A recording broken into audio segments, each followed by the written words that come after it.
আপনার কবিতা খুব পছন্দ, তাই না? কবিতা হচ্ছে নিঃসঙ্গতার বন্ধু। আমার কবিতা খুব ভালো লাগে। তার মানে আপনি সিঙ্গেল?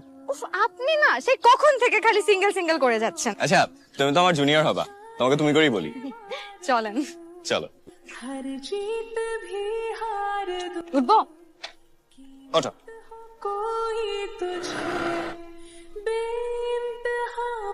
তারপর কি হলো? প্রেম হয়ে গেল? প্রেম কেন হবে? We are just friends. কি বলো? মানে একসাথে কফি খাইলা, তারপর ধানমন্ডি লেকে ঘুরলা, বাইক নিয়ে আর সারাটা শহর চষে বেড়াইলা, আর বলতেছো উই আর জাস্ট ফ্রেন্ডস। ভাই ভাই কল আসছে, কথা বলো। হ্যালো। হ্যালো ভাইয়া, ভাইয়া আপনার সাথে একটা কথা বলার ছিল। ভাইয়া আমাকে একটা হেল্প করা যাবে?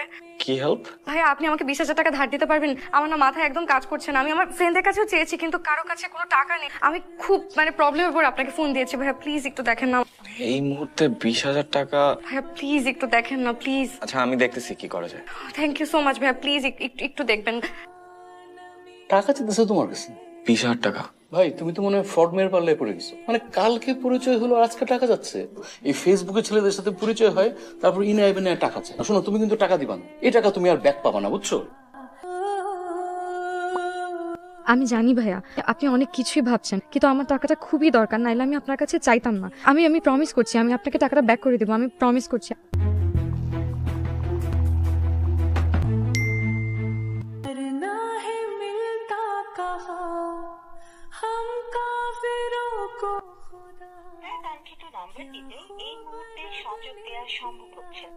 রামিম, এই রামিম, আমো, কি রে খেতে আসছিস না কেন? খেতে আয়। তুমি যাও, আমি আসছি।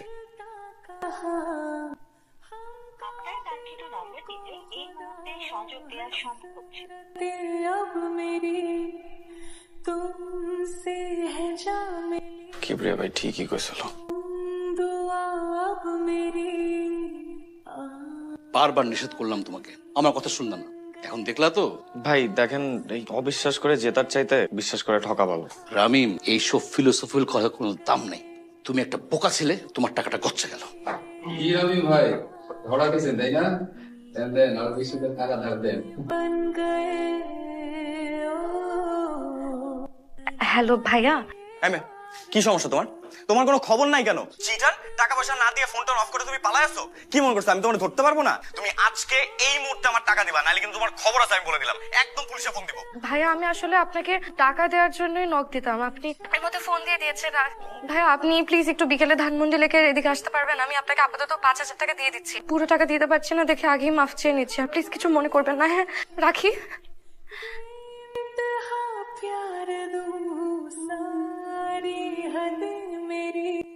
এখানে 10,000 টাকা আছে, নিন। 5 না দিবা বলছিলাম? বাড়ি থেকে হাত খরচে টাকা নিয়ে আসছিলাম, আপনার দরকার দেখে দিয়ে দিলাম, প্লিজ গুনে নিন। আরে তুমি গুনে দিছো না, আমার গুনতে হবে না। প্লিজ টাকাটা গুনে নিলে ভালো হয়, আপনি প্লিজ টাকাটা গুনে নিন। তুমি একটু প্লিজ বসো। তুমি কি আমার উপর মাইন্ড করছো কোনো কারণে? আমার টাইম নাই ভাইয়া, টিউশনে যেতে হবে, আসি।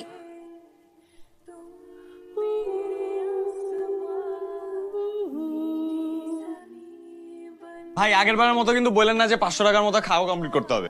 ক্লায়েন্ট একটার জায়গায় 2টা টিপিসি পাস করে দিছে, তুমি যা ইচ্ছা অর্ডার করো, এনিথিং। ওকে, এক্সকিউজ মি, কে আছেন?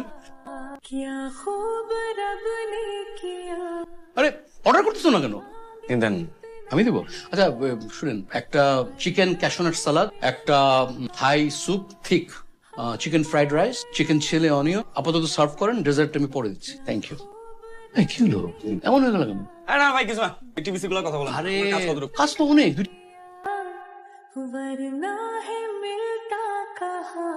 আমি জানতাম আপনি এখানে দাঁড়িয়ে থাকবেন, একটু ওদিকে চলো, তোমার সাথে আমার কিছু কথা আছে। কিন্তু আমার তো একটু কাজ আছে। তুমি চলো প্লিজ। আমার বাবা সুদের উপরে কিছু টাকা ধার নিয়ে বিদেশ চলে গিয়েছেন। বিদেশ চলে যাওয়ার পর তার কোনো খোঁজ খবর পাওয়া যায়নি। ওখানে যে প্রতারণার শিকার হয়েছে। যে চাকরি করতো তা দিয়ে ওনার নিজেরই খরচ চলতো না। পাওনাদাররা মাকে বিরক্ত করতে একদমই ছাড়েনি। 2 দিন পর পরই অকথ্য ভাষায় এসে গালাগালি করে। তাই আমি আসলে কি করব ভাবতে না পেরে আপনার কাছ থেকে টাকা কটা ধার চেয়েছিলাম। তুমি এগুলো আমাকে আগে বলবা না? কি বল, টিউশন করে রেস্টুরেন্টে চাকরি করে আমার নিজের খরচ চালাই, আর আপনাকে কেনই বা বলবো? আপনি কি? আমি তোমার ফ্রেন্ড। মাত্র কয়দিনের পরিচয় ফ্রেন্ড? একদিনের পরিচয়ে তুমি আমার কাছ থেকে টাকাটা চাইতে পারলা, একদিনের পরিচয়ে আমি তোমাকে বিশ্বাস করে টাকাটা দিতেও পারলাম, তাহলে একদিনের পরিচয়ে কেন ফ্রেন্ডশিপ হওয়া যাবে না? বিশ্বাসের কথা আপনি আমাকে বললেন। আপনি আমার সাথে সেদিন যে আচরণটা করলেন, দেখো আই এম সো সরি, দেখো আমি একদম হার্ট থেকে সরি বলতেছি। অফিসের সবাই আমাকে এমন ভাবে বুলি করা শুরু করছে, মানে আমি না নিজেও বুঝি না আমি তোমার সাথে কি। আমি কিন্তু কিছু মনে করিনি। আমি গরিব মানুষ, মানুষের থেকে টাকা ধার নিয়ে নিজের খরচ চালাই। আমাকে তো মানুষ 2-4টা কথা শোনাতেই পারে। এইসব কথা বললে কিন্তু আমি এখন উঠে চলে যাবো। মানে আমি এমনি আছে একটা গিল ট্রিপের মধ্যে, তুমি আমাকে মাঝখান দিয়ে পিঞ্চ করতেছো। হ্যাঁ, আপনি কিন্তু অনেক কিউট। এত সুন্দর করে কথা বলেন দেখে আপনার উপর বেশিক্ষণ রাগ করে থাকা যায় না। বসেন। দেখো এখন থেকে সব রাগ টাক বাদ, আর তুমি আমাকে আপনি করে বলবা না। আচ্ছা বলেন তো, কেন বন্ধুত্ব চান? মানে সিম্প্যাথি? আমি জাস্ট এতটুকু জানি যে এই কয়দিনে তোমাকে আমার অনেক ভালো লাগছে। এখন তুমি আমাকে প্রশ্ন করো না কেন ভালো লাগছে, কারণ সেটার উত্তর আমি দিতে পারবো না। আচ্ছা, শুধু ফ্রেন্ডশিপ, ওকে? এর থেকে বেশি কিছু না। ঠিক আছে, জাস্ট ফ্রেন্ডস, নাথিং মোর। হয়েছে, এখানেই রেখে দেন। বাসায় যাওয়ার দরকার নেই, বাড়িওয়ালা দেখলে আবার প্রবলেম করবে। আসি। নীলিমা, হুম? আমি এই শহরে অনেক মেয়েকে দেখেছি টাকার জন্য অনেক আজে বাজে কাজ করতে, কিন্তু তুমি কি কষ্টটাই না করছো। আই রিয়েলি অ্যাপ্রিশিয়েট ইট। আমার জীবনে অনেক স্ট্রাগল আছে সত্যি, কিন্তু আমি ভুল কিছু করতে চাই না। তুমি আমাকে বলেছিলে না যে আমি কেন তোমার ফ্রেন্ড হতে চাই, কিন্তু এখন মনে হচ্ছে আমি জানি। আমি তোমার অনেস্টিকে প্রচন্ড রেসপেক্ট করি, তোমার স্ট্রাগলকে রেসপেক্ট করি। আমাকে না কেউ কখনো এত সম্মান করে কথা বলেনি। হ্যাঁ, এতদিন ধরে মনে করতাম যে আমার জীবনে কিছুই হবে না, কিন্তু এখন মনে হচ্ছে জীবনটা আসলে অন্যরকম। কেউ না কেউ তো আমার অনেক অনার করে। থ্যাংক ইউ তোমাকে। আসি।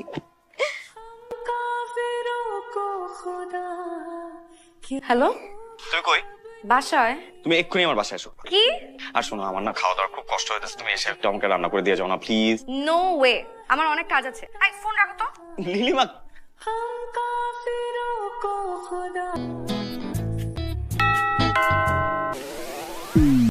তোমার বাসা খুঁজে পেতে যে কি কষ্ট হয়েছে আমার। I don't believe this. তুমি সিরিয়াসলি চলে আসছো? আমি তো দুষ্টামি করছিলাম। কেন, তুমি সিরিয়াসলি বলো নাই? আচ্ছা তাহলে আমি আসি। এই খুঁজো খুঁজো, আরে আসো আসো আসো। তোমার কাছে না কোনটা দুষ্টামি আর কোনটা সিরিয়াস আমি বুঝি না। তুমি না একটা পাগল। এই তোমার চিংড়ি মাছের লাউ তরকারি, এই তোমার টাকি মাছের ঝোল, এটা আমার খুব পছন্দের। ডিম ভর্তা, সুপার। সত্যি। তুমি তো একদম পাকা রাঁধুনি। আগে যে হোস্টেলে থাকতাম ওখানে রান্না আর বাজারটা আমি করে দিতাম, তাহলে আর ভাড়া দেওয়া লাগতো না তো, তাই। তোমার লাইফটা ইজ ফুল অফ স্ট্রাগলস, তাই না? একটা কথা আছে না, life is not a bed of roses. কথাটার সাথে না আমার জীবনের একটা অদ্ভুত মিল আছে। চলো আমরা একসাথে খাই, চলো। তুমি খাও, আমি তোমাকে একটু মন ভরে দেখি।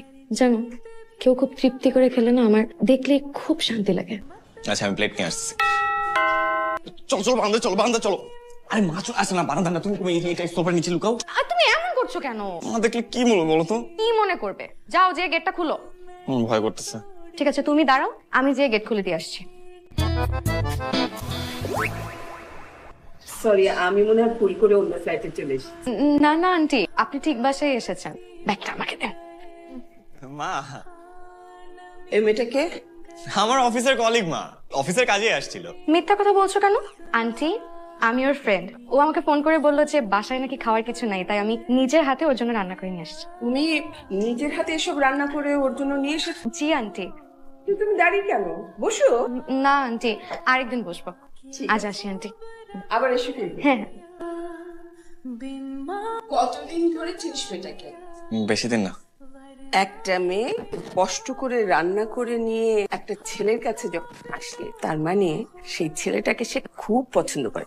অবশ্য মেয়েটাকে তো ভালোই মনে হলো। আমার আম্মু যে তোমাকে এভাবে রিসিভ করবে আমি সেটা কখনো ভাবিনি। তোমার আম্মু অনেক ভালো মানুষ। মানে কি? যারা আমার আম্মুকে খুব পছন্দ করে তাদেরকে আমি খুব পছন্দ করি, তাই একটা হাত দিলাম। আমি আমার মাকে অনেক ভালোবাসি। আমি আমার মাকে এমন একটা সকাল দিতে চাই যে সকালে ঘুম থেকে উঠে কোথায় টাকা ধার চেতে হবে এটা আমার মার ভাবতে হবে না, পাওনাদারদের ভয়ে আতঙ্কিত হতে হবে না। আমি আমার মাকে এমন একটা সকাল দিতে চাই। তোমার এই সুন্দর সকালের জন্য আমি তোমার পাশে থাকবো সবসময়। নীলিমা কি হলো, তুমি ফোন ধরতেছ না? করো সারাদিন ধরে তোমার ফোন দিতেছি। কে আপনি? এত রাতের ফোন দিয়ে ডিস্টার্ব করতেছেন? কে? ভাই এটা নীলিমার নাম্বার না? হ্যাঁ, নীলিমার ফোন। আপনি কে? আমি ওর ফ্রেন্ড। আপনি? রাত বিরাতে মেয়েদেরকে ফোন করে ডিস্টার্ব করতেছেন, আবার জিজ্ঞেস করতেছেন আমি কে? নীলিমা আমার বউ। ও মানে? কি আপনি কিছু বুঝেন না? না, নীলিমার হাজবেন্ড আমি। আপনি ওর হাজবেন্ড? জি। আপনাকে কিছু বলে নাই ও? হ্যালো, নীলিমা কি হইতেছে এসব? উনি কি তোমার হাজবেন্ড? আমি তোমার সাথে কালকে কথা বলি। হ্যাঁ, রাখি। নীলিমা তুমি তুমি কি বলতেছো? উনি উনি কি সত্যি তোমার হাজবেন্ড? হ্যাঁ, উনি সত্যি আমার হাজবেন্ড। আমি তোমাকে আমার জীবনের সব কথা বলি নাই রামিম, কিছু জিনিস গোপন করেছি। আমি ম্যারিড। কলেজে থাকতেই আমি সাইদের প্রেমে পড়ি। আমাদের রিলেশনশিপটা আমার বাবা কোনোভাবেই মেনে নেয়নি আর আমাকে জোর করে বিয়ে দিতে চেয়েছিল। তখন এই শহরে পালিয়ে আসি সাইদের হাত ধরে, একটা বাসায় উঠি, আমাদের ছোট্ট সুন্দর একটা সংসার হয়। কিন্তু কিছুদিন পরে জানতে পারি সাইদের আসল রূপ। দিনরাত নেশা করতো আর আমাকে মারধর করতো। একটা সময় পর আমি আর সহ্য করতে না পেরে পালিয়ে আসি। এবার ভেবেছিলাম সুইসাইড করব, কিন্তু পরে ভাবলাম যে সুইসাইড করলে লাভ কি? আমি তো এই জীবনেও শান্তি পাইনি, পরকালেও শান্তি পাবো না। তার চেয়ে বরং যুদ্ধ করি। আমি অনেক কষ্ট করে একটা জব ম্যানেজ করি একটা রেস্টুরেন্টে, আর একটা মহিলা হোস্টেলে থাকি। আমি কোনো মতে আর কি চলছি কষ্ট করে। রামিম, সেদিন আমি আমার জন্য তোমার কাছে টাকা চাইনি, আমি টাকা চেয়েছিলাম সাইদের জন্য। ও নেশার টাকার জন্য আমাকে অনেক প্রেশার দিচ্ছিল, বলেছিল যে হোস্টেলে চলে আসবে। তুমি ওনাকে ডিভোর্স দিচ্ছ না কেন? আমি চাইলেই ওকে ডিভোর্স দিতে পারবো না। ওর কাছে আমার কিছু ইন্টিমেট ছবি আর ভিডিও আছে। আমি যখনই বলি যে আমি ওকে ডিভোর্স দিব, ও আমাকে ছেড়ে দেয়, যে ছবিগুলো ভাইরাল করে দিবে। কি বলছো তুমি এগুলো? রামিম, আমি না আসলে হচ্ছে ওই রূপকথার রাজকন্যার মতো, যার প্রাণ ভ্রমণটা রাক্ষসের কাছে রয়ে গেছে। আল্লাহ আমার সাথে এমন কেন করলো রামিম? এটা থেকে কি আমার বাঁচার কোনো উপায় নেই? বাঁচার উপায় আছে। তুমি তুমি তুমি ওনাকে ডাকতো, আমি কথা বলবো, আমি ওনার সাথে দেখা করবো। না, উনি অনেক খারাপ মানুষ রামিম, প্লিজ। নীলিমা, তোমাকে বাঁচতে হবে। আমি কথা বলবো ওনার সাথে, আমি একটা ব্যবস্থা করবো, তুমি ডাকতো। আপনি আপনি আমার বউর বয়ফ্রেন্ড, কি করতে পারি বলেন? আপনি নীলিমাকে এত কষ্ট দিচ্ছেন? আপনার দরদ দেখে তো আমার মনে হচ্ছে আমি বিষ খাই মরে যাই। দেশে কি আইন কানুন নাই? দিনের পর দিন ছবি ভিডিও দিয়ে ব্ল্যাকমেল করে যাবেন আর আপনার কিচ্ছু হবে না? হ্যাঁ, তাই মনে করছেন? কি করবি তুই? কি করতে পারবি আমাকে বল। নীলিমা আপনার নামে কেস করবে। নীলিমা আমার নামে কেস করবে? নীলিমার এত সাহস নাই তো। নীলিমার এত সাহস নাই, দ্যাটস ট্রু, বাট আমার তো আছে। এতদিন নীলিমা একা ছিল, এখন ওর সাথে আমি আছি। আর আমার চাচা ডিআইজি, আপনার নামে হুমকি, নারী নির্যাতন, পর্নোগ্রাফি আইনে কেস হবে। তারপর দেখি আপনি কি করতে পারেন। কি কইলো? বড় ঝামেলা হইতেছে, যা করার বুঝে করতে হবে। যা। আমার ছেলে আমাকে সব বলেছে, মা তোমার অবস্থা হয়েছে আমার এক আত্মীয়র মতন। ওর এক ফুপু, তারও এরকম একটা খারাপ লোকের সাথে বিয়ে হয়েছিল। তখন আমরা সবাই তার পাশে দাঁড়িয়েছিলাম। এখন আলহামদুলিল্লাহ সে ভালো আছে। কিন্তু আন্টি, আমি যাকে বিয়ে করেছি সে খুব খারাপ মানুষ। কিন্তু তুমি তো ভালো মানুষ, ভালো দিয়েই তো খারাপকে জয় করতে হয়। মনে সাহস রাখবে, আমরা তোমার পাশেই আছি। Thank you aunty. এখন তোমরা বসে গল্প করো, আমি খাবারের ব্যবস্থা করি। বসো। বলছিলাম না, আমার আম্মু অনেক ভালো। তোমরা আমার জন্য অনেক কিছু করেছো রামিম। একটা minute। কে? সাইদ ফোন দিছে। এক কাজ করো, আমাকে তো, আমি ধরি। হ্যালো, ও, দুজন একসাথে? কি বলবেন বলেন। আপনি আমার বউরে নিয়ে যা ইচ্ছা করেন, আর কিচ্ছু আসে যায় না। আমি ওকে ডিভোর্স দিই। আমার কাছে ভিডিও ছবি যা আছে সব কিছু দিয়ে দিব। তার বিনিময়ে আমাকে 20 লাখ টাকা দিতে হবে। আর কিছু? আর কিচ্ছু লাগবে না, শুধু 20 লাখ টাকা হইলেই হবে। আচ্ছা ঠিক আছে, দেখতেছি আমি আপনার জন্য কি করতে পারি। কি বলে জানো একটা? 20 লাখ টাকা চাইছে, দিলেও তোমাকে ডিভোর্স দিয়ে দিবে আর ছবি ভিডিও যা আছে সব ডিলিট করে দিবে। দেখছো, ও এইভাবেই আমাকে ব্ল্যাকমেল করে। কোথায় পাবো আমি 20 লাখ টাকা? আমি দিব। তুমি দিবা মানে? কি বলো এসব?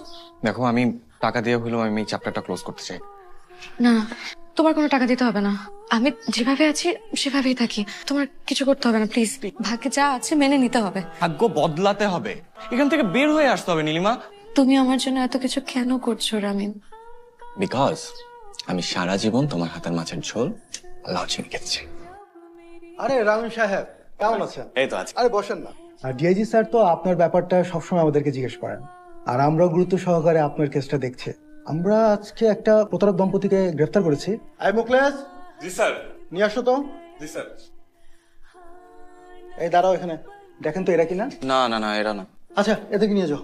আচ্ছা, আমরা আজকে আরেকটা প্রতারক চক্রকে আটক করেছি। এই মুকলেশ, সকালে আরেকটা দম্পতিকে ধরে আনলা না? আনো তো ওনাদেরকে। রামিম সাহেব, দেখেন তো।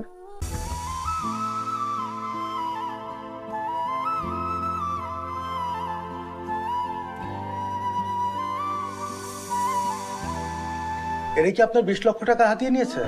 না হ্যাঁ, একটু ভালো করে দেখুন না। না, আমি চিনি না এদেরকে। এরাও না? স্যার, আমি যাই, আমার অফিসে কাজ আছে। রামিম, কেন মিথ্যা বললো ওনাকে? কেন আমাদেরকে ধরিয়ে দিলে না? তোমার ভালোবাসাটা মিথ্যা হলেও নীলিমা, আমার ভালোবাসাটা সত্যি ছিল। তোমাকে একটা অনুরোধ করবো, হ্যাঁ, তুমি এই যে মাফ করার প্রতিদান যদি তুমি আসলেই চাও, কোনোদিন কারোর সাথে এরকম প্রতারণা করো না। ভালোবাসার নাম করে কারো মন ভেঙো না। আজকে তোমার জন্য আমার মা শয্যাশায়ী।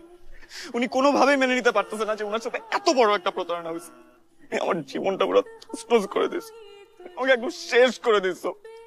এর থেকে মেরে ফেলতা, তাও এটার থেকে বেটার হতো। এসব বলে তোমাকে কি লাভ?